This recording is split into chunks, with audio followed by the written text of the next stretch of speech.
I recently got promoted at work and I'm starting to work as a cheesemonger, which is very exciting because I love cheese. Better than the alternative. Yeah. There's only two things you can really monger. Cheese and fear. Yeah. It's true. There's an old cowbell on a shelf in the cheese department, known as Cheesetown. And old cheesemongers used to ring it when they managed to cut a perfect increment of cheese for a customer. I remember that. Half pound, fourth pound. I love this. That's so good. I love Used to it. do that shit at Back in the TCBY. day?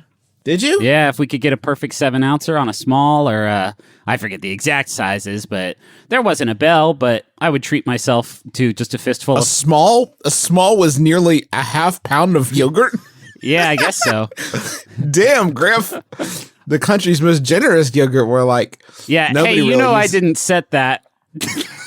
I wasn't making TCBY policy decisions, Juicer. I'm just saying that TCBY is now a nail salon, and maybe there's something to that. Maybe they were a little too generous. You're burning through the profits. Wait, Griffin, you haven't been doing 7 ounces in a small, have you? Nobody really uses it anymore, but I want to bring it back so I can ring the cheese bell. Sorry, so I can ring the cheese bell. How do I smoothly bring it back? And that's from Haley. You can't smoothly bring back a bell practice. You just do it. Do it. And it's loud. Everyone, if you're listening to this, stop it. I'm going to make this a year theme soon if we can shoehorn it in. Stop waiting for permission. Yep. No one ever got permission to do something interesting. Just do it. Well, that's not I would say a catch-all tagline. Obviously not. But like, okay, let me rephrase that in a way that's more of a blanket statement. No one will ask you to innovate. How's that? No one will request you. No one's going to ask you to innovate. If they thought of it, they would have done it. You've got the bell. Look in your hand. There's a bell ringer.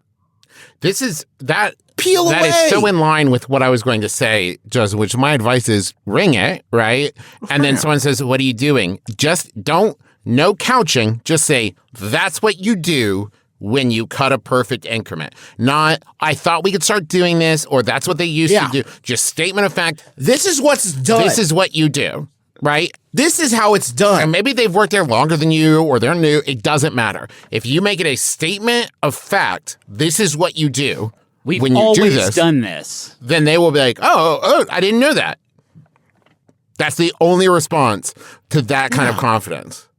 Yeah, it was just, okay, listen, the alternative is you just got a bell. Why do we have a bell here, Todd? Yeah.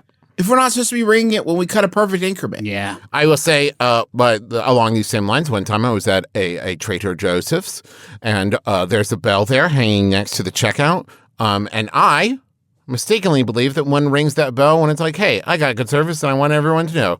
And it is not. You what? You ring the bell when you need help with a checkout or when they need the people working there. I did not know that.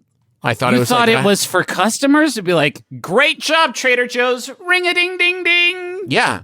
Now, Griffin, you think that's wild because you know the truth, right? Right. But if you didn't know that it was for employees to use and there's a bell hanging there within arm's reach of the general public, yeah, wouldn't you think like this must be for me because this can't be the system they use to contact one another in the year 2021? Right. They're not sailors on an old ship. This is what I'm saying. This can't be the most effective means when I've been in other grocery stores where they can get on a microphone and say, hey, Todd, come help me bag. Yeah. Right? So the bell must be there for fun. For my enjoyment. This is what I'm saying. The bell can't be there for... Oh, I'm sorry. I didn't realize this is a work bell. Yeah, business bell. Yeah, good point, Trav. Thank you. I just don't want tweets.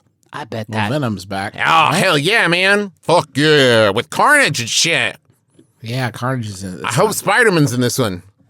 Why did we go there? I just wanted to mention, I don't think we'll get a chance to do a watch for it. And because I didn't get a chance to do a watch of the first one. I guess it is pretty cool that he's back. Yeah, I just think it's cool as Venom's and back. I saw in the trailer this time, speaking of eggs, there's Venom making breakfast. That's great. Venom makes breakfast in this one? Yeah. He's a mass murderer, but he makes a fun breakfast. Cool. So that's our show. Thank you all so much for listening to it. We talked a lot about venom and eggs today. We always tell people when they ask where should I start with my brother, and me, and after this, and I've always said just start with the newest one. And after recording this episode, I have 2 new answers. The first one is maybe don't. The second one is